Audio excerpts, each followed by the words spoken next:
¿Cómo están, queridos telespectadores? Aquí estamos felices de estar nuevamente junto a ustedes en una nueva edición de su programa Verdadera Justicia, aquí en el canal 8 de Peñalolén.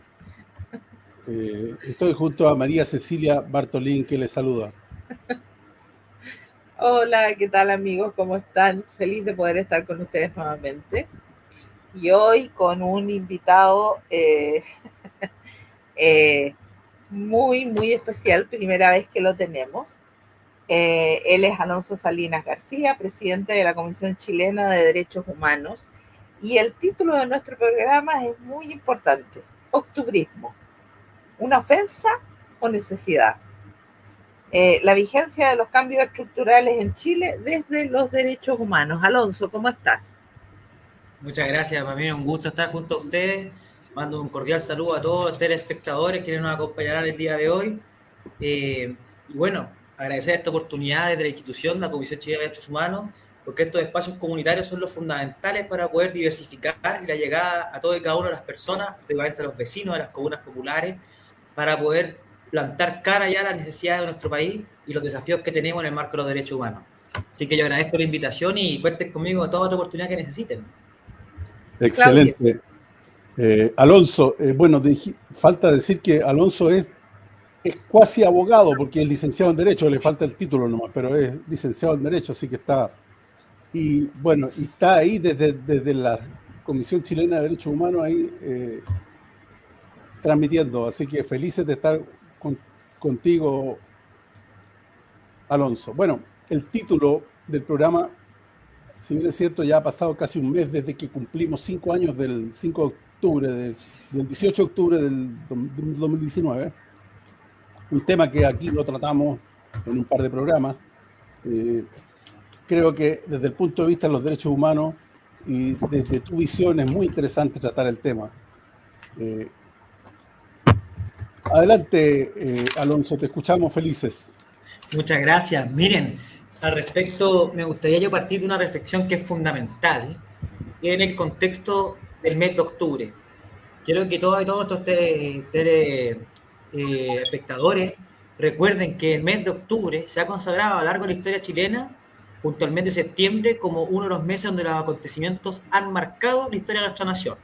Este mes de octubre pasado fue el mes que se dio particularmente 5 años desde el estallido social, pero también hacia la historia hacia atrás, también lo encontramos en el 5 del mes de octubre, lo que se rememora el plebiscito nacional de 1988, que terminó la dictadura civil-militar en nuestro país, e inclusive también es el mes en el cual se va a consagrar una serie de procesos históricos, como por ejemplo fue el desarrollo del ruido de sables, el inicio de los grupos de redactores de la Constitución de 1925, la Constitución del Frente Popular, parte de la organización de la Patria Joven en la Revolución de Libertad posteriormente, como también en este mes en que se constituye el Partido Federal Unificado de la Unidad Popular. Piensen ustedes entonces el carácter primordial de este mes. Este mes, justamente de septiembre, marca la historia chilena. Y es justamente en esa línea que hay que pensar lo siguiente. Transcurrido varios años, hasta el año 2019, había una percepción generalizada de un estancamiento del devenir de la discusión política, en donde no se podía salir de un marco conceptual que era esta idea mal entendida de subsidiariedad actual, en el cual tenemos un profundo problema en que el Estado fue defenestrado para poder ignorar sus obligaciones correlativas al contenido mismo de la dignidad humana. El contenido mismo de la dignidad humana, el derecho esencial y primordial de la vida y la integridad física y psíquica, tiene una serie de consecuencias inmediatas en el orden social, que incluye seguridad social, derecho al trabajo, derecho a acceso a la salud, educación, y en dicho marco de fenómeno, lo que significó el estallido social fue un espacio no de simplemente polarización, no una simple revuelta, sino un despertar, un choque eléctrico masivo a la sociedad chilena, en el cual, digan lo que digan hoy en día, que quieren resignificar lo que ocurrió a través de la idea del estallido delictual, a través de la criminalización de las personas, por hecho que efectivamente ocurrieron delitos también en ese proceso, sí ocurrieron, pero nadie puede ignorar que se movilizó casi 3 millones de personas, que se movilizaban por una razón muy particular y clara, y es que las condiciones de vida y los mecanismos en los cuales la gente participa, del mercado, de la vida pública, de la administración del Estado, de la vida democrática, se encontraban estancados y en desmedro de la amplia mayoría. Y esto es importante entenderlo de la siguiente forma. Tras varios años de administración de la Constitución de Partidos por la Democracia, un gobierno elegido democráticamente, dos gobiernos elegidos democráticamente de la derecha, se vino a profundizar los fenómenos que venían a haber sido establecidos a través de la fuerza por parte de la dictadura. Ciertamente mucha gente ha querido limpiar la imagen de la Constitución de 1980 a través de las reformas instauradas durante los gobiernos de la democracia, de la concertación de partidos por la democracia, por la eliminación de ciertos cerrojos existentes, la rebaja de los quórum, qué decir, la eliminación de ciertas prohibiciones explícitas a partidos políticos, los senadores designados y una serie de cosas que son efectivamente avances de transición democrática, ciertamente, pero no alteraron nunca el fenómeno esencial que estableció la dictadura. A través de la violencia y el civismo político, a través del terror, a través de la tortura, a través de la represión, la censura, el exilio, se instaura un modelo de sociedad que era inexistente en la sociedad chilena. Tuvimos casi un siglo de procesos de diversa cuña ideológica, los Alessandri, el ibañismo con el agraro-laborismo, los frentes populares, la democracia cristiana, la unidad popular, que plantearon un modelo de desarrollo estatal y un modelo de desarrollo social en el cual el que podía más aportaba más a quien podía menos, y quienes podían menos, pero que trabajaban y generaban la riqueza, necesitaban acceder al fruto de su trabajo. Y era un acuerdo unánime, inclusive de la derecha con el Partido Nacional hasta la izquierda. Dicho acuerdo social fue destruido a través del terror y la violencia con un modelo tecnocrático centrado en una perspectiva monetarista de la economía, que por la idea de mantener una economía sin inflación viene a sacrificar una serie de deberes del Estado que están consagrados internacionalmente y son obligaciones y partes sustanciales del sistema internacional de derechos humanos. Y es la idea que sea el Estado o entidades privadas, pero de forma universal, gratuita o al menos accesible, pueda permitir a las personas gozar de las condiciones suficientes para vivir en su calidad de personas. No como herramientas, no como animales, como personas.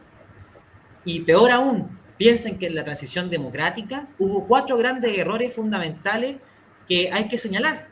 Primero, no solamente hubo una indiferencia respecto a las situaciones y circunstancias de las condiciones económicas y jurídicas del país, del modelo establecido a través de la fuerza con el ladrillo, sino que inclusive una profundización. Y acá quiero plantearle algo que mucha gente se olvida. El decreto 3500, que regula particularmente la AFP, como también la Ley de Seguridad del Estado, llegan a ser reformadas y tratadas de una forma aún peor en democracia. Fue durante el gobierno de la concertación que se derogan los artículos que entregaban la responsabilidad de las pérdidas de la AFP a los administradores de fondos de pensiones. Y cae la responsabilidad exclusivamente en los cotizantes. Un ejemplo claro de una profundización de un modelo instaurado por la dictadura que es peor aún que la propuesta instaurada por la fuerza. En materia de seguridad del Estado, empieza a aplicarse para poder criminalizar y sobrepenar delitos comunes, como pasó con esto de Yaitul, en el cual por delitos comunes, que ciertamente son antijurídicos y merecen ser castigados, porque es parte de la norma legal, es verdad, pero con penas impropias, mayores, por ejemplo, a homicidios, cuando son hurtos, cosas que son absurdas y contrasentido. Ese es un primer gran problema, la indiferencia al modelo y su profundización. Segundo, está la gran tarea inconclusa con una promesa otorgada por todos los partidos integrantes de la concertación de partidos por la democracia y de la oposición de izquierda, que era relativo a la justicia transicional. Y acá digo algo que no lo dice la izquierda solamente. Esto también lo mencionó, por ejemplo, Roberto Time, fundador de Patria Libertad, en una entrevista con Tomás Mochati. De hecho, lo dijo en varias ocasiones. Hubo una transición pactada en la cual se aseguró la impunidad a través del secreto de los respectivos informes para que no puedan acceder los tribunales de justicia, ni siquiera al Ministerio Público, tras la reforma procesal penal, a dichos hechos. ¿Ciertamente hay juicios pendientes aún ante un ministro visitador? Sí, pero no se puede acceder a la información concreta y real de los autores materiales e intelectuales de los actos más crueles que fueron realizados durante la dictadura, que implican la tortura, que incluyen desde violencia sexual, desaparición de personas, por un acuerdo que al fin y al cabo deja como secreto. Hoy en día hay diputados y senadores que dicen que es para proteger a las víctimas. Preguntemos a las víctimas. Varias veces se han pronunciado a varias personas que han sufrido y son parte de las víctimas de la dictadura civil-militar. y han dicho que tiene que quitarse el secreto, porque la reserva es la que protege a las víctimas, la reserva de información. El secreto es una garantía para los imputados posibles, para los responsables de los ilícitos, quienes no se puede conocer porque son secretos. Además, tampoco hay efectivamente un proceso legal establecido y concreto de reparaciones integrales. Hubo un proceso de avance de ciertas normas y también inclusive de ciertos mecanismos de reparación simbólica que ni siquiera llegan a ser leyes, como el caso del Price. Hoy día mismo tuve una reunión al respecto. Piensen lo siguiente, los mecanismos para poder establecer la reparación y el acompañamiento psicológico, social y también el tratamiento de las víctimas directa e indirecta de la dictadura ha sido totalmente minúsculo y depende inclusive de las comunas en que se encuentran los centros de salud. Ese punto hay que entenderlo como una gran carencia de la justicia transicional, que no ha cumplido la obligación del sistema internacional y regional de derechos humanos, particularmente en el concepto de la denominada reparación integral que consagra el Pacto de San José de Costa Rica. No ha habido reparación integral efectiva y tampoco para todas las personas. Tercer gran problema de este proceso de transición democrática que derivó también en ese proceso de estallido social y está en la deslegitimización de las instituciones, en la administración democrática, cuando uno renuncia a los proyectos que uno tiene, de ideología que uno tenga, cuando uno renuncia al proyecto ideológico, al proyecto de masas que uno propone a la sociedad, ¿qué está diciendo? ¿Que va a ser elegido cada 4 años para administrar con tanto dinero circulando, con tanto poder posible, con tantos medios posibles? ¿A qué está llamando eso? Bueno, Cicerón, no alguien del siglo XX, no un izquierdista, Cicerón, un político romano en la época republicana romana, advertía en su discurso de defensa a Ático, un amigo de él, que lo acusaron de matar a un oponente, de que el problema de la política estaba cuando no existe un proyecto al cual aspirar por el bien común. Entonces, ¿a qué se dedican los políticos?, pregunta Cicerón. Se dedican a enriquecerse. Hay un problema ahí de la deslegitimidad.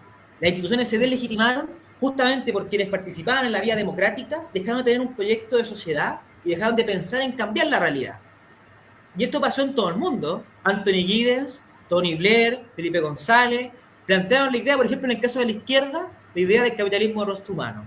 En el caso de la derecha, fueron defenestrados los conservadores, defenestrados también los nacionalistas y quedó la tecnocracia neoliberal. Los tecnócratas economicistas, seguidores de von Mises, de Hayek, Damian Rand, de Rothbard. ¿Y qué plantean ellos? Simplemente profundizar y mantener una administración para que haya menos inflación. En la izquierda y derecha vemos una misma moneda con 2 caras que al fin y al cabo es eso, es la misma moneda. Y eso derivó y es la consecuencia y la causa principal de lo que es el fraude de corrupción. ¿Para qué estar en el Estado si no voy a hacer nada? Y eso ha explotado con mayor ahínco hoy en día. Ya antes había una deslegitimidad producida en los casos de la ley de pesca, el caso, por ejemplo, de Ponce Lerú. Bueno, hoy en día lo vemos estallar con Hermosilla, lo vemos estallar también en el caso de la Universidad de San Sebastián. Esos problemas son también una causa fundamental de la desconfianza de las personas en la institución y el llamado a la autotutela. De hecho, para que ustedes sepan, el preámbulo de la Declaración de Derechos del Hombre, derechos de las personas humanas, de derechos humanos, la primera expresión internacional que viene a construir posteriormente el Sistema Internacional de Derechos Humanos, en 1948, señala en su preámbulo que no hay nada más importante que la garantización de la dignidad humana por Estado de Derecho para que las personas no recurran al sacro recurso del derecho a la rebelión.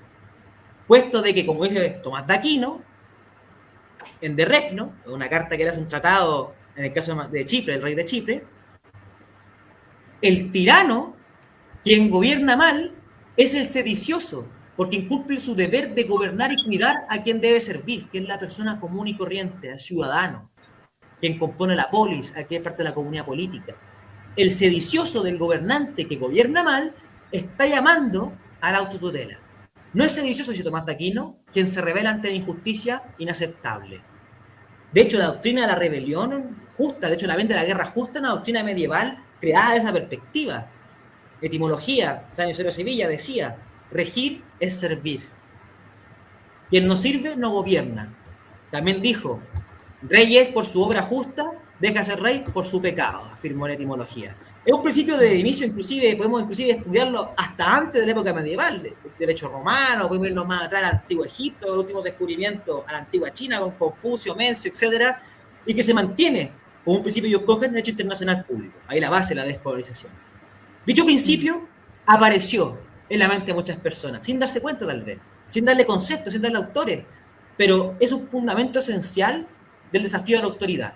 Cuando la autoridad no muestra virtud, cuando la autoridad no sirve a la gente, cuando la autoridad no acredita su servicio a la comunidad, está llamando a que la gente lo desafíe. Cuarto y último, un punto fundamental acá está, en la época de transición democrática, el fenómeno que se causó, el estallido social, es el aumento de un nuevo proceso de vida y calidad de vida que es falso y que deriva esencialmente de una antinomia. Digámoslo abiertamente, es verdad que durante la transición democrática y la aplicación del sistema neoliberal aumentó el consumo y la capacidad de tener de muchas personas celulares, computadores, ropa de último modelo. El sistema libre de mercado, a ultranza, a través del sistema de crédito financiero, permitió aquello. ¿A qué costo? Endeudamiento sobrecogedor, frustraciones sobrecogedoras, desamparo de la estructura familiar, descomposición de la vida social. De hecho, no es raro y es común que esto se vea, que hay una cultura del predominio de la muerte en todos los países, a través de la cultura pop, la música, el cine de terror. Se está fomentando, inclusive a través de las modas juveniles, por ejemplo, que es la cultura del narcotraficante, la influencia cultural entre los adolescentes. Eso es la expresión de los freeriders, del desvalor de la vida humana, del dinero fácil, porque esto, como lo dijo Munier una vez, se ha supeditado lo que hace especialmente único a los seres humanos, el intelecto y la vida espiritual, ¿a qué? Al consumo. El consumo a la producción y la producción al lucro. Siempre los sistemas económicos, desde el inicio de la humanidad, se han fundado en las necesidades fundamentales de la comunidad política. Sea el feudalismo, sea el régimen estatal egipcio, sea lo que sea. Siempre ha sido ese. El modelo implantado sin límite alguno y se ha mantenido por todos los actores sociales en la política nacional, ha sido justamente la antinomia de ello, que es la afirmación de que a través del consumo desenfrenado, que a través de la competencia destructiva, que a través del individualismo y el egoísmo racional hay bien común, lo cual es ridículo. ¿Cómo yo del egoísmo voy a hacer algo común al resto, un beneficio a todos? Ahí el problema esencial también cultural. Y el estallido social fue una expresión multifacética de esos conflictos. Falta de legitimidad, frustración social, injusticias que la gente se aburrió de soportar y que desea la autoridad, problemas estructurales desenfrenados. Todo ello es lo que por lo cual hay que afirmar lo que dijo en la hora que salió electo alcalde en Puente Alto, que es cierto, Matías Toledo, no es la expresión del delincuente. Y ahí yo llamo a quienes se dicen de derecha y conservador a leer a un autor que supuestamente deberían conocer, que es Tomás de Aquino. Lean de Regno, lean sobre las leyes en la suma teológica. Nadie está obligado a soportar una ley injusta, nadie está obligado a seguir órdenes de un tirano y la tiranía conlleva a la rebelión. Eso es natural que ocurra y es de derecho natural. E inclusive, hoy en día, Jus Cogen y parte del sistema internacional de derechos humanos, aunque no esté positivizado en normas internacionales. Y ahí hago un comentario en breve, corto paréntesis, para la gente si le interesa. Solo hay un sistema regional de derechos humanos que reconoce la rebelión como un derecho humano, que es el caso de la Carta de Derechos Humanos y de los Pueblos de África. Una anécdota que les cuento. Pero esos son los puntos críticos de nuestra vida democrática tras la dictadura que derivaron al estallido social. Y digan lo que digan, no es un estallido delictual y no es una expresión simplemente de una rabia de personas desenfrenadas que les dio un ataque nihilista y les dio por llamar a destruir la calle. No es eso. Siempre el juicio que puede haber gente que sí le afectó eso, no es eso. Y decir eso es querer reducir un problema y es llamar a que vuelva a ocurrir. Recurro nuevamente a Cicerón en Delegues y en De Naturae también afirma: no hay nada más tonto e ignorante que repetir los errores ya cometidos. Bueno, 30, 40 años para volver a cometer los mismos errores es no haber entendido nada. Y ese es el dilema que vimos hoy en día, particularmente quienes estamos comprometidos con la plena realización de la persona humana, porque nos encontramos hoy en día en una trinchera que se encuentra bajo un ataque constante. Hoy en día en Chile, uno de los grandes dilemas que sufre la política nacional es la falta de sentido de un telos, que en griego significa dirección, un final, a dónde ir. Y en esa línea ha ido avanzando posturas ideológicas, nada tecnocráticas, nada científicas, ideológicas, que se plantea a través, por ejemplo, del Partido Republicano u otros de la derecha intelectual, que desean simplemente profundizar el actual modelo a través del minarquismo, el liberalismo económico sin límites.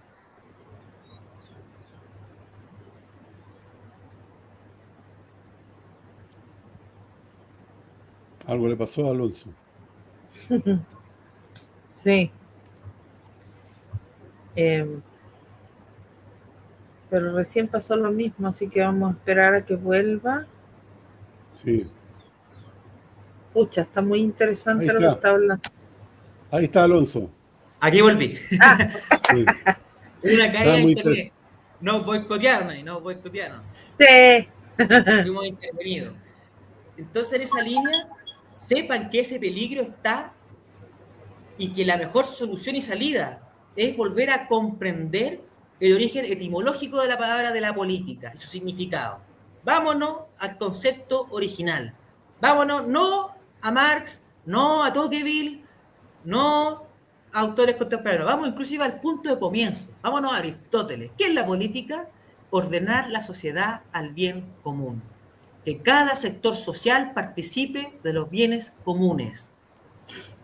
Es la glorificación y cuidado de quienes integran la comunidad política. Ese es el punto. El único centro de obligaciones y derechos en lo que existe en la creación en el cosmos, hasta ahora lo que conocemos somos nosotros. El único que se puede hacer responsable de sus actos somos nosotros. Y como la persona responsable de sus actos, soberana de sí misma, también se debe a los otros. La persona es el punto central en el cual hay que comprender que nos hemos asociado e incluso nacemos en sociedad y somos inseparables de la vida social para la plena realización y servir a los otros. Y ese valor esencial que se encuentra reconocido en los instrumentos internacionales de derechos humanos tiene que ser el punto de dirección de todos aquellos que aspiramos al bien común y que la gente viva mejor. Porque esto ya está inclusive regulado. Quienes quieran dudar de los principios abstractos, metafísicos, filosóficos, pueden hacerlo, pero nadie puede negar lo que está escrito. Las obligaciones internacionales están escritas, firmadas y ratificadas por Chile. Ahí está el Pacto de Derechos Civiles y Económicos, Civiles y Políticos, el Pacto Internacional de Derechos Económicos, Sociales y Culturales. Ahí están los instrumentos internacionales. La Convención de Derechos del Niño, la Convención para erradicar la forma de violencia contra la mujer. Ahí están. Pacto de San José de Costa Rica. Todo está ahí. Y ahí es el punto de salida que tenemos. A mi juicio, la mejor alternativa que hay para la paz social en Chile es reconocer que la paz no es fruto del plomo y del fuego, sino por el contrario, es de la justicia. Que cada uno tenga su lugar en la sociedad y viva como corresponde, como persona. Sí, muy interesante, Alonso. El tema es cómo hacer, porque resulta que tenemos una casta política, y le llamo casta, porque efectivamente viven en un mundo cerrado, donde están llenos de privilegios, a costa de todos los chilenos, porque todos los chilenos pagamos sus privilegios. ¿Cómo un diputado, un senador que supuestamente debe representar a aquel que lo votó, porque le está cediendo, ¿no?, la representación, cómo se va a colocar en los zapatos de alguien que vive con 500,000 pesos y que se lo violenta, porque se lo violenta a jubilados, personas que debieran de estar disfrutando de su última etapa de vida, después de haber dado toda una vida de trabajo, y ganan 100,000 pesos, las mujeres a veces menos? ¿Cómo le pides a ese ser? ¿Cómo lo traes a la tierra cuando tiene auto a la puerta, chofer, teléfono, viáticos, oficina, comen a la carta, 5 platos todos los días? ¿Cómo le pides a él que se ponga en los zapatos de alguien así? ¿Y cómo lo representa? Porque no hay posibilidad de representatividad. No hay. Hasta el día de hoy, por ejemplo, las violaciones de derechos humanos que ocurrieron en octubre del 2019 y los meses después, porque esto paró por la pandemia. No hay una atención por parte del Estado. No hay una reparación por parte del Estado. Hemos visto cuántas veces, es más, incluso para este 18 de octubre, otro joven se suicidó, otro más, porque es una lista larga. Entonces, ¿cómo hacer para que esa gente que vive en un globo, ¿no?, llena de privilegios, sea capaz de darse cuenta de que la gente hoy, y que esto se está acumulando de nuevo, tal como tú decías, esto va a volver a pasar porque no hay un reconocimiento de lo que pasó el 2019. La gente se endeuda para comprar víveres en el supermercado, se endeuda para comprar ropa, la ropa de colegio para sus hijos, o sea, te endeudas para algo que debiera de ser un derecho humano y debieras de tener la capacidad de solventarlo sin endeudarte. ¿Cómo haces? ¿Cuál sería el camino en tu visión? Bueno, eso es una pregunta sumamente desafiante, inclusive que supera mi atribución y roles de representación de la Comisión Chilena de Derechos Humanos, pero yo puedo dar mi opinión personal al respecto. Sí, por supuesto. Mira, personalmente, lo que yo creo esencial es volver a lo que Hugo Herrera, que es un autor de derecha, dijo, a discursos duros. O lo que R.R. Reno, también un autor gringo norteamericano de derecha, que decía a los dioses fuertes. ¿Qué significa esa frase que ellos dan? Hay que volver a hablar de proyectos sociales. Hay que volver a hablar de utopías. Hay que volver a hablar de un proyecto de sociedad. Y este es el punto esencial. El gran dilema está en no tener una brújula donde direccionarse. El gran problema está en no tener dónde sujetarse epistémicamente. ¿Cuál es el fundamento detrás de lo que afirmo? Una de las grandes causas de la desorganización, la desconcentración y la destrucción y descomposición progresiva de los movimientos sociales espontáneos que suceden no está en el principio de autoridad, no está en el control organizado. Podrían ser foquistas especializados, guevaristas especializados, podrían seguir ahí las teorías de Mao Zedong, lo que ellos quieran. Y aún así van a fracasar por un dilema esencial, que es la carencia de un proyecto social, la carencia de una base dogmática de qué aspirar. ¿Por qué yo hago esto? Mucha gente por sentido común dice grandes frases, como por ejemplo, es un derecho humano y es verdad, y lo es. Está consagrado en instrumentos de la OIT, está consagrado en el Pacto Internacional Económicos, Sociales y Culturales, la seguridad social, la pensión digna. Eso es efectivamente un derecho humano. La pregunta que hay que hacer para el debate y convencer a los otros, particularmente no al oponente, sino a las personas que son indiferentes, es por qué lo es. Y junto con ello, el cómo lo hago posible. Vamos, por ejemplo, centrémonos en el caso de la seguridad social, una discusión que tuvo alta algidez en un momento, no más AFP, que después se desarmó progresivamente en el tiempo. El problema ahí está en la siguiente idea. Primero, hay que reconocer un hecho fundamental. Las personas que se les garantiza el derecho a la seguridad social es por un principio esencial, que es el derecho a la dignidad humana, a la vida, a la integridad física y psíquica, y que por razones ajenas a su voluntad, accidentales, no buscadas, no queridas, no pueden trabajar por sí mismos. ¿Qué dice la OIT en su respectivo convenio 152 y siguiente? Dice, desempleo, paternidad, maternidad, vejez, discapacidad y sigue. Situaciones que las personas no buscan quedar en esa situación. La gente no puede evitar caer en la vejez. La gente no puede, por ejemplo, si es atropellada, caminar después y salir corriendo como si nada hubiera pasado. Son circunstancias reales que se dan, que superan los límites de lo voluntario. Y por tanto, ¿cuál es la obligación social del conjunto de la sociedad? Permitir que dicha persona, que por sí misma no puede trabajar, no se muera de hambre. Y ahí está el principio de integridad y suficiencia, que está consagrado en ese mismo convenio, el 152, como también el 102 de la OIT, que es la idea de que tiene que ser suficiente dicha pensión, dicha prima, ¿en qué cosa? Para poder satisfacer la vida medianamente como si trabajara por sí mismo. Y ahí hay un principio fundamental al que llegar. Comprendemos por qué existe la seguridad social, la comprendemos. Sí, tiene razón. ¿Quién busca eso? ¿Quién quiere dejar de trabajar para no tener que comer? Nadie merece morirse de hambre. Claro, fundamental la dignidad humana. Inclusive podemos entrar a pasos anteriores y hablar de por qué es digno el hombre o la mujer. Pero el punto ahí está claro. ¿Por qué? De ahí un punto fundamental, el cómo. La dificultad de los instrumentos internacionales de derechos humanos para los países al momento de aplicarlo es el vacío que entregan a cada Estado para poder adaptar a su realidad y regular de la forma que mejor estimen. Ningún instrumento te dice que tiene que ser todo estatal, todo a través de cooperativas, todo a través de propiedades colectivas o todo privado. Ningún instrumento te dice específicamente un punto a qué seguir uno u otro. Hay decisión de cada pueblo soberanamente según las posibilidades reales. Pero ahí está un poco el sentido común, ¿no?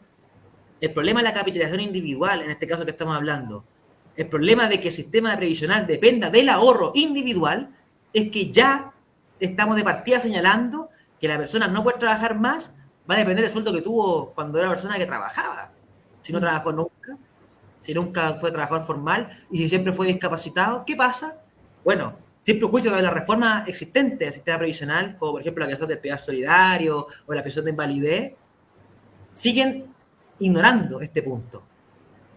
La forma de solucionar dichos problemas es volver a comprender el motivo que vivimos en comunidad. Hay una pregunta retórica que se hace Jacques Maritain en un momento, cuando dice ¿por qué vivimos en sociedad? Es una pregunta que hay que hacerse. ¿Por qué vivimos en sociedad? Y dice dos respuestas inmediatas. La primera, que nadie puede negar. Uno nace y va a morir dependiendo de otros. Un bebé no puede trabajar y alimentarse por sí mismo. Un bebé no puede vestirse, un bebé no puede limpiarse solo. Bueno, cuando estamos en el momento más tardío de la vejez, muchas personas tampoco pueden hacerlo solas. Es un principio esencial de la vida humana que es de carácter frágil. Nace frágil, muere frágil. Vivimos en sociedad para ser asistidos, para que nos cuiden. El primer núcleo existente de la sociedad, que es la familia, ese es su fundamento, cuidar al otro. Segundo punto, ya no es por necesidad, dice Maritain, también hay un punto más grande. Pensemos en la máxima realización de cada persona. Cuando consideramos nuestro día, ¿a quién nos recurrimos? ¿A nuestros padres o a nuestros amigos? Nosotros también nos disponemos a recurrir y a entregarnos a nuestros amigos y a nuestros padres.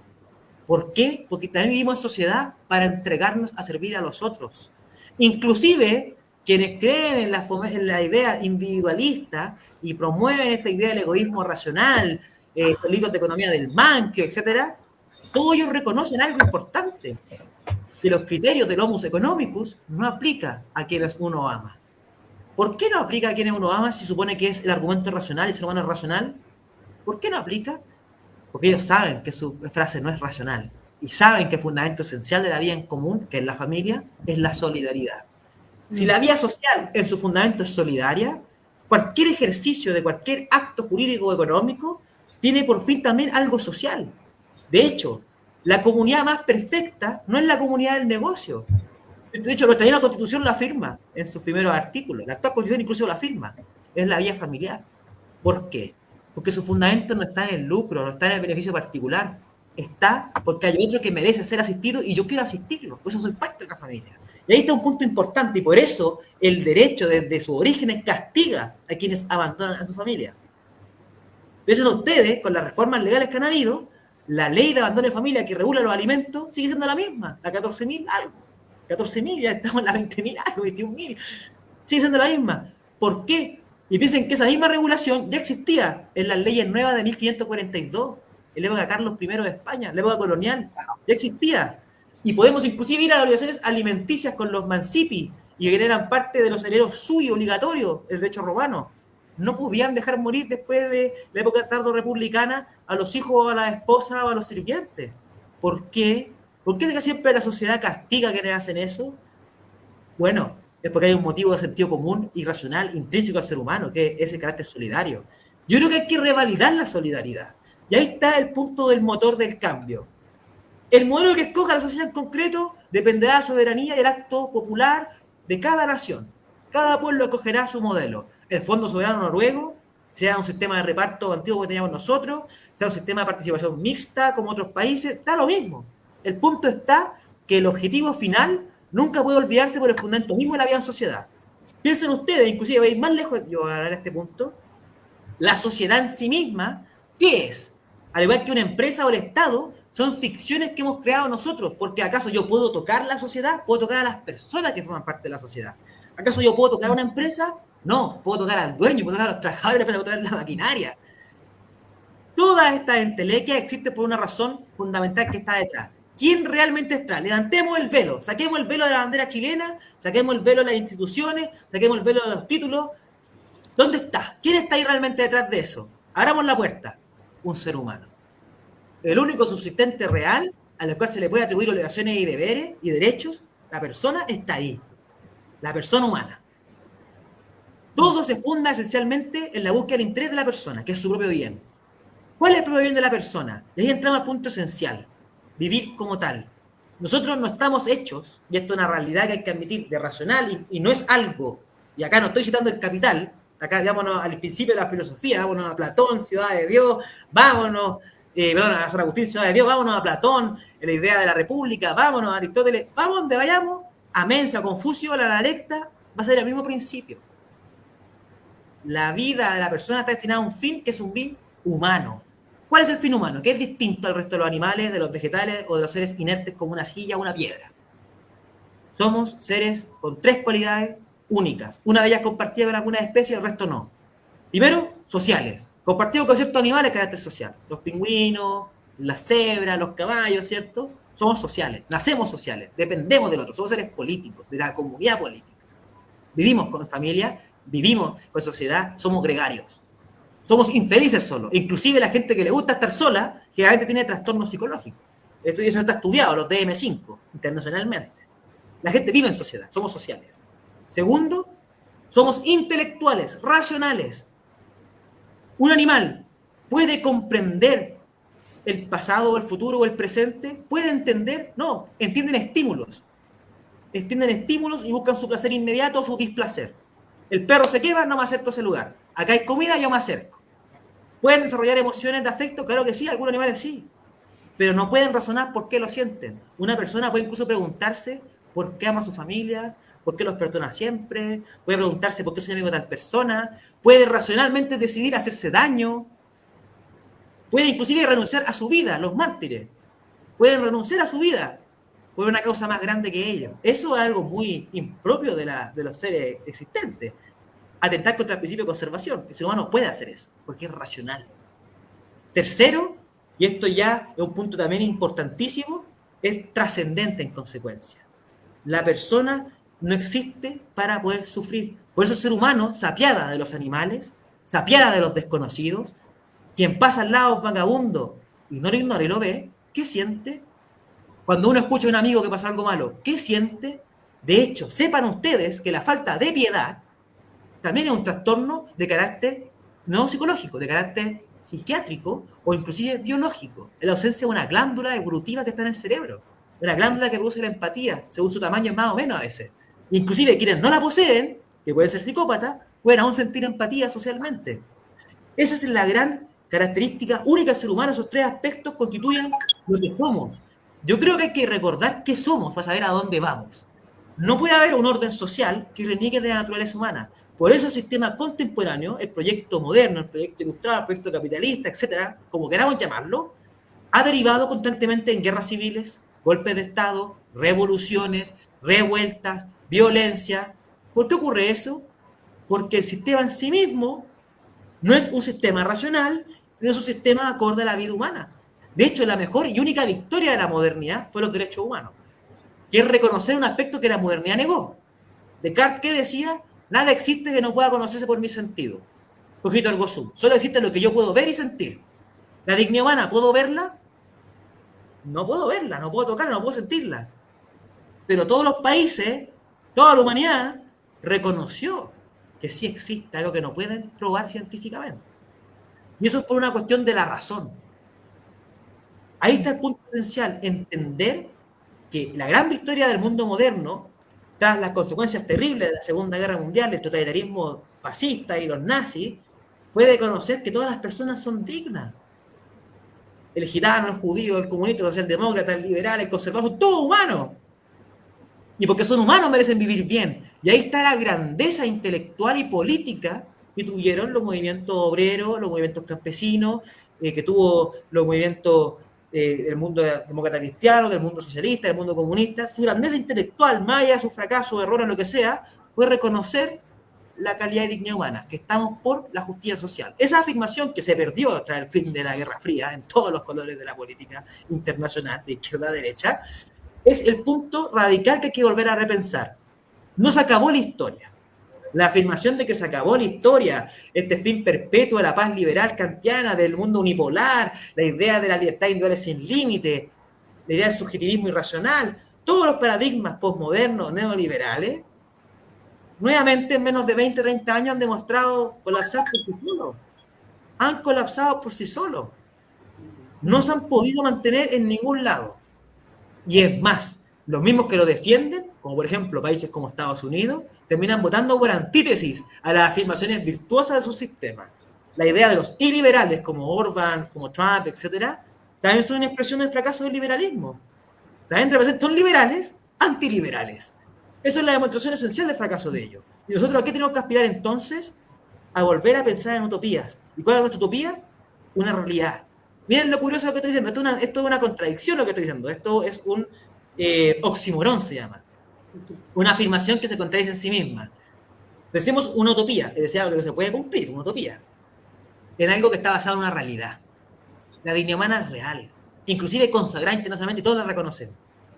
De Abu Dhabi, Yakarta, de Pekín, a Santiago de Chile, de Los Ángeles, a Dakar, de Addis Abeba, a Copenhague. Todos lo reconocen. Esa dignidad humana es nuestra utopía y es una realidad que hay que cumplir. Y es real. Esa necesidad es real. Hay que volver a bajar la política a su sentido obvio, servir a las personas. Ahora bien, este es el paso abstracto. Vamos al paso práctico, a la praxis. Yo creo que ahí el deber es justamente ver la historia. Cómo surgen las alternativas transformadoras en el movimiento obrero, en el movimiento campesino, en los movimientos estudiantiles. ¿Cómo surgen? Surge a través de la asociación de grupos gremiales o de interés o representación espontánea. ¿Cómo surgió el Partido Laborista dirigido por Keir Hardie en Inglaterra? Surgió a través de los trade unions, los sindicatos que se asocian y dicen, oye, acá están los Whigs, los conservadores, pero ¿dónde están los trabajadores? Organicémonos. ¿Cómo surge en los partidos obreros socialdemócratas? Se juntan las AIE, se juntan los señores de más, se juntan señores inclusive que apoyaron a Adolfo Bismarck, dicen, oye, falta un partido de los trabajadores. Se organizan. ¿Cómo surgió la alternativa, por ejemplo, de los inconformistas católicos, seguidores de Munier, de Maritain, a través de la democracia cristiana? Oye, los partidos conservadores no sirven de nada, son contradictorios con la fe cristiana, la gente es pobre, miserable, ¿qué hay que hacer? Hay que organizarse. Bueno, los distintos tienen que encontrarse. Y esos distintos encontrados se van a dar cuenta que siendo diversos, distintos, diferentes, tienen un fin común. Hay que volver al sentido común, hay que volver al bien común, hay que volver a la razón común. Hay que pensar nuevamente en las necesidades reales de las personas. Ahí, ahora bien, yo no sé si soy un fanático de la idea de proyecto ideológico, más creo en la inmediatez de proyectos programáticos, de programas concretos de qué hacer. Pero yo creo que la tarea pendiente de todas las organizaciones existentes en el mundo social, particularmente en el mundo chileno tan descompuesto, es sobrepasar los límites del ego, que muchas veces hay, sobrepasar los límites de las cuotas de poder, sobrepasar los límites de las peleas antiguas que se vienen trayendo del pasado y pensar en un contexto concreto. Hay que cambiar la realidad para bien de todos. ¿Qué estamos de acuerdo? Hagamos eso. Avancemos en esa línea. Y ahí está una grave situación. Parece ser que la sociedad chilena ha rememorado una mala costumbre que tenían, por ejemplo, algunos pueblos indígenas como el mapuche en el momento de pelear con los españoles. Distintos líderes, si no llegaban a un acuerdo, no se unían a pelear. Y pelear uno contra los españoles y quedan solos el resto. Bueno, veamos la grandeza de esa organización, por ejemplo, el caso de los mapuches, que sí se llegó a lograr a cabo. Entre distintos, encontrarse y saber avanzar juntos. Piensen ustedes, y quiero acá un ejemplo histórico de la época colonial. La razón esencial de por qué la corona española reconoce a los mapuches y los protege después, ya es aliado de ellos, y de hecho los españoles pelearon la gran mayoría con los realistas contra la independencia de Chile, es porque se dieron cuenta que estas uniones espontáneas de diversas personas distintas era más fuerte que una estructura jerárquica como el imperio inca o el imperio mexica, porque eran distintas personas comunes y corrientes que se asociaban. Se moría un líder, habían otros 50 líderes más. Y ahí está el punto. Y no solamente acá, también pasó en la Hispania romana con Viriato, en la antigua Germania con Arminio, etc. Y es un principio. La agrupación de personas a veces es más efectiva que estructura jerárquica. Eso pasa también. Así, el desafío está en aprender a coordinarse y avanzar juntos en un proyecto común. Yo admiro mucho al laborismo anglosajón. Yo admiro mucho al trabajismo y los partidos de los trabajadores de Brasil. Yo admiro mucho a lo que fue los proyectos africanos de descolonización y sus partidos únicos. Muy interesante eso. Gente muy distinta se organiza y avanzan en conjunto. Gente muy distinta. Yo voy a dar un ejemplo radical acá, para que vean que todos pueden convivir en un espacio. El Chama Chama Pinduzi en Tanzania. Miren el ejemplo lejano que voy a dar, pero muy interesante. Un partido que agrupaba musulmanes, cristianos, blancos, hindúes y negros africanos, que agrupaba socialistas de carácter de inspiración religiosa como socialistas cristianos, como Nairere, socialistas musulmanes, socialistas marxistas, ateos, en una misma organización política, que además de la descolonización de su país, también busca un proyecto social común, el UJAMA se llama. Más allá del resultado que terminó ese proyecto, ya hace muchos años, en los años 90 terminó ese proyecto, sigue siendo un ejemplo válido. Hay que encontrarse y organizarse. Y ahí, un ejemplo muy bonito que terminó lamentablemente en desorganización fue unidad social. La idea de unidad social tiene que expandirse y replicarse, y esta vez evitar que las peleas ideológicas o las peleas de conflictos de autoridad o de líderes de liderazgo afecten el fin común. Las personas estamos poco tiempo en la vida. Hoy en día, más por el aumento de la calidad de vida, podemos vivir más años, ¿cierto? 80, 70, 90 años inclusive. 97, como hizo Jack Chonchon.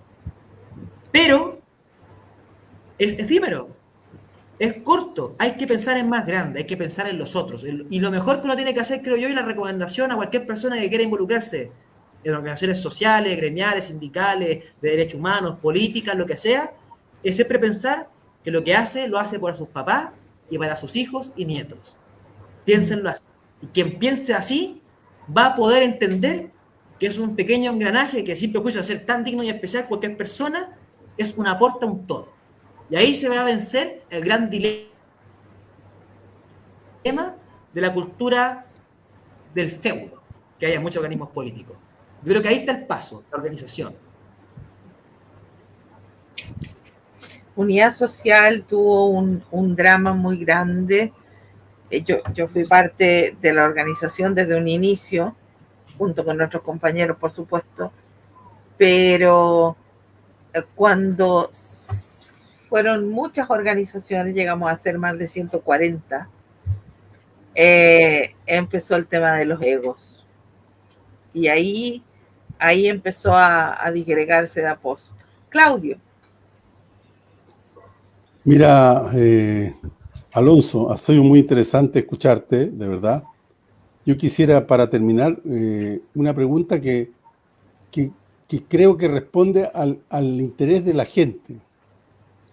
¿Quieres saber, tú que eres una persona que es experta en derechos humanos, que está metida en el tema de derechos humanos, cuál es la situación de la gente, por ejemplo, la gente que fue tomada detenida durante el estallido y muchos quedaron sin ningún tipo de cargo, o sea, sin ninguna imputación, sin ninguna... Fueron tomados detenidos y nunca se les imputó nada, nunca se les... ¿Cuál es la situación de esa gente? ¿Se echaron la culpa? ¿Los invitaron a que se echaran la culpa, que era lo que se decía, para que culparlos por algo y después dejarlos libres? Mira, al respecto, lo que yo voy a decir ahora se funda en el informe que presentamos al Comité de Derechos Humanos de Naciones Unidas como Comisión Chilena de Derechos Humanos y al Alto Comisionado de Naciones Unidas, y también fue parte de la denuncia que hicimos a ese Alto Comisionado, que contiene lo siguiente. Yo ahora, si me permiten, voy a leer unos datos. Sí, claro. El Instituto Nacional de Derechos Humanos de nuestro país, el INDH, como también Amnistía Internacional, dieron una estadística del avance de las investigaciones judiciales desarrolladas por el Ministerio Público, que es por las causas del estallido social. Sumamente precario y absolutamente insuficiente es la verdad de dicha estadística.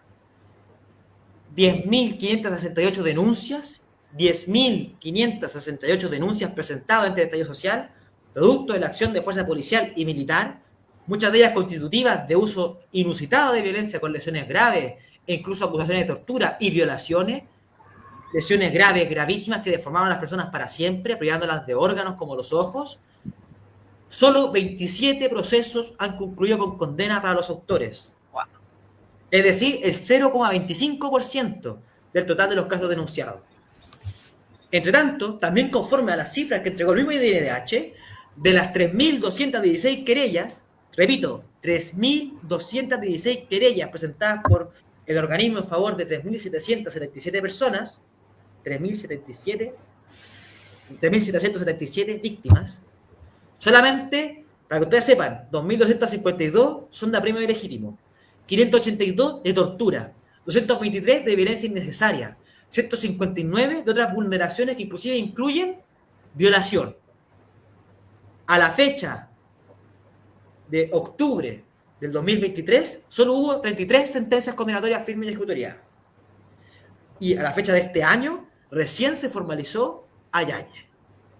La situación de impunidad que sigue habiendo frente a este gravísimo escenario se acentúa además por características de este tipo de violación a derechos humanos que son sumamente graves.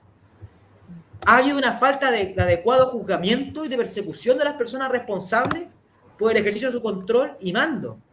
Acá el gran problema parece ser es la intención de querer castigar exclusivamente a autores materiales o a colaboradores dentro de la teoría del delito, pero no al autor intelectual que dio la orden.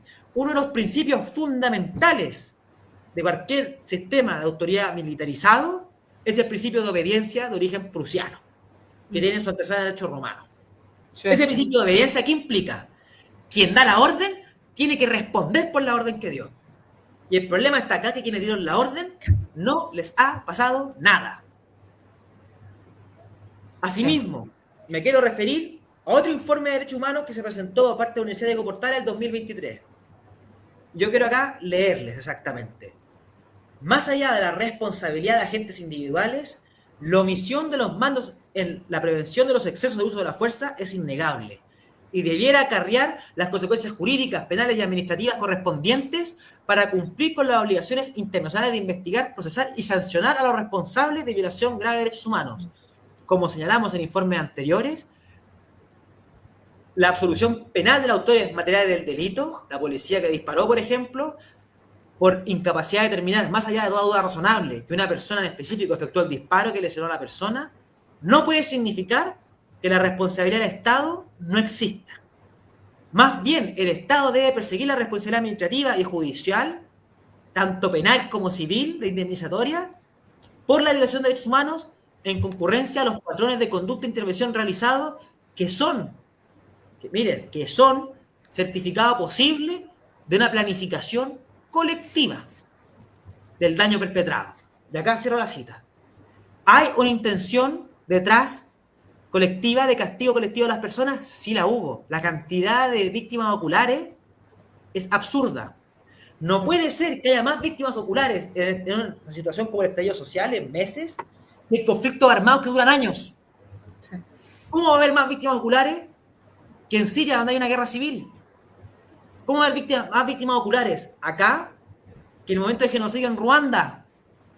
¿Cómo va a haber más víctimas oculares acá de la guerra de Indochina con Francia, y después con Japón, con Francia y después con Estados Unidos? No tiene ningún sentido eso, más que ser una planificación de alguien. O sea, podemos decir de violación sistemática de los derechos humanos. Exactamente.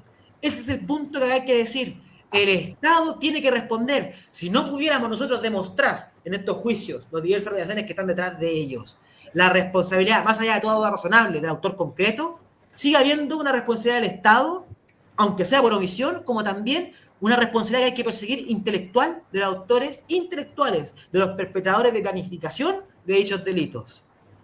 Asimismo, quiero yo comentar lo siguiente. Ha habido un esfuerzo para poder limpiar la imagen de Sebastián Piñera, que en paz descanse, de Andrés Chadwick y Gonzalo Blumen, como también del director general de Carabineros, Mario Rosas Córdoba, Ricardo Yáñez Rebeco. ¿Por qué? Se ha reemplazado a fiscales regionales y adjuntos en las investigaciones para poder atrasar los procesos. Hay diligencias investigativas que no se han realizado. Ha habido una falta de interés por parte del Ministerio Público en muchas situaciones de no querer insistir en que se dé una respuesta a solicitudes tan simples como pedir una cámara. Eso es, a todas luces, una muestra esencial de una intención encubridora. Y ahí está el problema. Además de la necesidad de esclarecer la verdad y aplicar la justicia, es importantísimo entender que junto con reparación de las víctimas y la garantía de no repetición, tiene que haber un respeto a los procesos judiciales y se cumple el principio que tiene el Ministerio Público para investigar. El Ministerio Público tiene hoy en día el monopolio de la investigación, tiene el monopolio de la formalización, tiene el monopolio de la acusación, a menos que uno acuse particularmente y no se adhiera a lo que dice el Ministerio Público. Tiene una serie de poderes de ser juez y parte, al ser esto responsabilidades del Estado, que debe llamar la atención. Tiene que tomarse medidas al respecto. Y uno de los puntos esenciales que hay que dirigirse es justamente a decir lo siguiente. No puede ser que el Poder Judicial, que aquí a la investigación y a la acusación, no den todos sus esfuerzos últimos en poder garantizar el acceso a la verdad. Es fundamental para la satisfacción no solamente de las víctimas, sino la paz social y la demostración de la legitimidad de las instituciones que se avancen en estos procesos. Y como hay jueces que fallan a veces por la influencia mediática y pública, sepan que sería mejor que fallaran por el bien común. Y en su perspectiva, respetando los principios esenciales detrás de la forma de juzgar la prueba, el estándar probatorio de la misma prueba penal, sepan que tienen que entender que lo que están conociendo es definitivo para poder afirmar o no es la efectividad del funcionamiento del Poder Judicial chileno. Si el Poder Judicial sigue siendo víctima de las presiones políticas de los diputados y senadores, como ha sido, por ejemplo, por parte de la actual oposición, sigue siendo víctima de la intervención de también diputados y senadores de oficialismo, como ha ocurrido en casos de, como ejemplo, que ocurrieron con Hermosilla y otros, están arriesgando la paz social. Están llamando a desconocer la prohibición de la autotutela. Lo importante acá es salvaguardar el bien común y la satisfacción de la verdad, puesto que es una necesidad no solamente vital para las víctimas su reparación integral, sino también para la estabilidad y futuro de nuestra nación como un país. Cuando dejen de funcionar los tribunales de justicia, y esto no lo digo yo, esto es una frase que voy a parafrasear y para ser polémico, de Roberto Time, fundador de Patria y Libertad, nuevamente lo voy a citar, están llamando a la rebelión de las personas. Están llamando a la rebelión de las personas. Porque cuando el Poder Judicial, que se adscribe a la jurisdicción, niega su deber con solucionar los conflictos jurídicos, está llamando a las personas a tomar la justicia por su propia mano. Y ese es el peligro esencial de estos sucesos, de estos atrasos investigativos, de esta falta de formalizaciones, de esta falta de acusaciones, de esta falta de sentencia. Se requiere que se avance en la búsqueda de la verdad y todos los organismos del Estado deberían colaborar en aquello. Y sepan inclusive los integrantes de las fuerzas de seguridad y orden público y las fuerzas armadas que ninguna persona se encuentra obligada a tener que seguir órdenes injustas. Nadie está obligado a ser compelido contra su voluntad a través de la fuerza a la impunidad de autores. Y yo quiero acá rescatar un ejemplo que a todos deberían mirar con mucho respeto. Ustedes deben acordarse de quién fue el denominado Mocito de la DINA, que fue fundamental en la entrega de información de los crímenes perpetrados por dicha agencia de inteligencia en la dictadura. Hay que ser valiente y saber que no hay nada más grandioso y valiente y honorable que decir la verdad y actuar conforme a la verdad. Porque ante la injusticia nadie se encuentra obligado a conciencia. Más allá de las consecuencias posibles de poder perder el trabajo, por ejemplo, de ser defenestrado de los cargos, de ser excluido socialmente, de ser rechazado por los pares, sepan todas y cada una de las personas que el deber con la verdad es la base esencial de la vida en sociedad. Y el labor valiente que espero que alguien realice de aquellos integrantes de dichos organismos es reconocer su mismo eslogan y frase. Si están por el orden y la patria, y si fueron creados por el general Cabañas del Campo para servir a las personas, su fundamento es ese, la seguridad de las personas, tienen que saber, quienes tengan información, que tienen que entregarla. Tienen que entregarla y colaborar en los procesos de justicia y reparación. Porque de contrario, lo que estamos haciendo es generar otra generación más de personas que van a estar abandonadas sin satisfacción de reparación ni simbólica siquiera, y que a través de la impunidad perpetradores terminen siendo tratados como inocentes y ser castigados es un derecho también, porque el castigo es para rectificar. Quien ha actuado mal merece ser castigado para su propio bien. Quien actúa mal y se oculta sabe que actuó mal. Sabe que actuó mal. Pues tiene que responder ahora todas aquellas personas y hacerse cargo de sus hechos, hacerse cargo de sus actos. Mi llamada en este aspecto es al Poder Judicial, es al organismo de seguridad del Estado y a la fuerza también pública en general a ser responsables con su labor y con su función superior para el bien común. Son garantes de la paz social, pues entonces hay que responder a la altura de dicha garantía. Verdad, verdad y más verdad. Muchas gracias. Bueno, excelente, Sí, Alonso. Alonso, tienes razón, pero vivimos una realidad que hay que cambiar radicalmente. Tenemos un caso, nosotros hicimos una entrevista en algún momento a Fabiola Campillay cuando no era nadie más que una trabajadora que saliendo de su casa sufrió un ataque brutal, ¿no? Y ella nos contó en este mismo programa que por años golpeando puertas en el gobierno, en Carabineros, en los derechos humanos, nadie la apoyó, nadie. Cuando ella se postuló para senadora y salió senadora, entonces la justicia funcionó. Vivimos en un país donde la justicia es de clase. Vivimos en un país donde lamentablemente somos clasistas, somos racistas, porque lo vemos.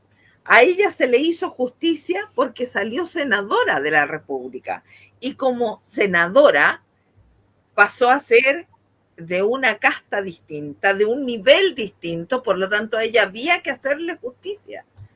Y eso lo vimos nosotros, porque nosotros la entrevistamos antes de que se postulara a senadora. Entonces, hay que hacer, bueno, el caso Hermosilla es un caso emblemático, ¿no? Donde hemos visto la colusión brutal que hay entre políticos, justicia, entre grandes empresarios, capital de por medio, por supuesto. Entonces, aquí hay que, y la evaluación de la gente, de las instituciones, es muy clara. Las instituciones al año 2019 no se han vuelto a hacer evaluaciones respecto a eso, pero al año 2019, en diciembre, el Parlamento, el gobierno, Carabineros, tenía 2 o 3% de aprobación de la gente. Entonces ahí tú ves esta desigualdad tan brutal y este clasismo tan brutal que existe, no solamente en el tema justicia, en el tema pensiones, en el tema sueldo, todo es una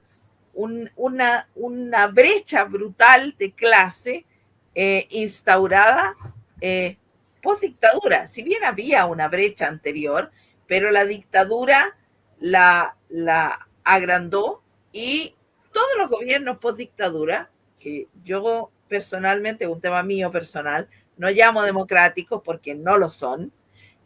Cuando alguien o un presidente se dice vamos a hacer justicia en la medida de lo posible, tiras por el caño la democracia y la justicia y todo.